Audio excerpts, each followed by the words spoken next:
तारक व ताला दोहिन के मुजरमन के गुनाहगारन के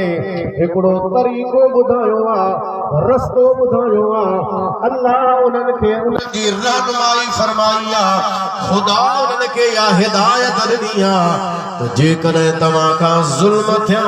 माफ़ी घुरणु चाहियो था त अचो सभु मदीने वारे जे दरबार में जेतो दोहिन खे अल्लाह तरीक़ो ॿुधायो आहे अल्लाह उन्हनि जी रहनुमाई कई आहे त जेकॾहिं तव्हां खां गुनाह थियनि त कीअं बख़्शिराईंदो अचो मुंहिंजे महबूब जे दरबार में पोइ वाक़ियो थो लिखे जेतो हिक खां न केतिरनि खां इहो वाक़ियो नकुल थी करे आयो आहे त हुज़ूर जे विसाल मुबारकाबाद में हिकिड़ो एरामी आहे बराड़ी जो माण्हू देहाती आहे आयो हुज़ूर जे मज़ार वटि रोज़े मुबारक वटि उतबी उनजो रावी आहे उहो चवे थो मां उन वक़्त में हुज़ूर जे मज़ार मुबारक वटि रोज़े वटि मौजूद हुयुसि एरामी ॿाहिरां आयो हुज़ूर ने सलातो व सलाम जे रोज़े मुबारक वटि बीही करे अर्ज़ करे तो या रसूल अल्लाह सल्लल्लाहु अलैहि वसल्लम मां पंहिंजे पाण जे मथां ज़ुल्म कया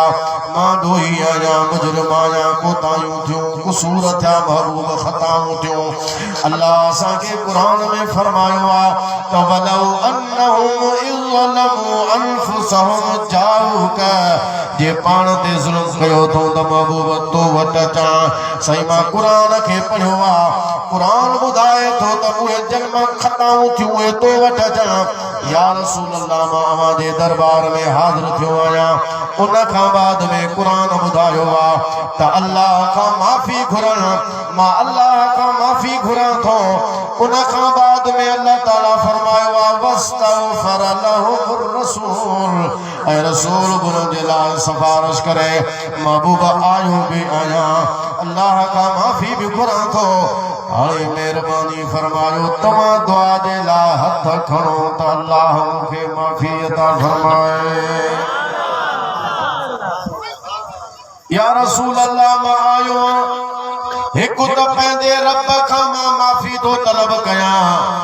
ऐं ॿिए नंबर ते महबूब मां तव्हां खां शफ़ाअत तलब कयां थो सिफारिश जो मुतालबो कयां थो अव्हां मुंहिंजे लाइ शफ़ाअत फरमायो मुंहिंजे लाइ सिफारिश फरमायो उतबी चए थो उन खां बाद में अहिड़ा बि ॿाहिरि निकिरी वियो मूंखे थोरी निंड आई निंड ही अख लगी दिल मुझी सुजाग थी मदीने वाले जो ख्वाब में दीदार थियो अल्लाह जे हबीब अलैहिस्सलाम फरमायो उतबी अराबिया के पहुच वनी हाफिज इब्ने कसीर लिखियो आहे जेको इब्ने तैमिया जो शागिर्द आहे टोटल ई उनके मनीदा उन जा हवाला दींदा वो फरमाए तो पंहिंजे तफसीर जे अंदर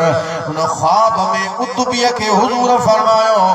एराबी असां वनी मिलो न के पहुचो ता निकरी चुको आहे उनके वनी खुशखबरी ॿुधाए त अल्लाह तुंहिंजूं सभु ख़ताऊं माफ़ फरमाए छॾियो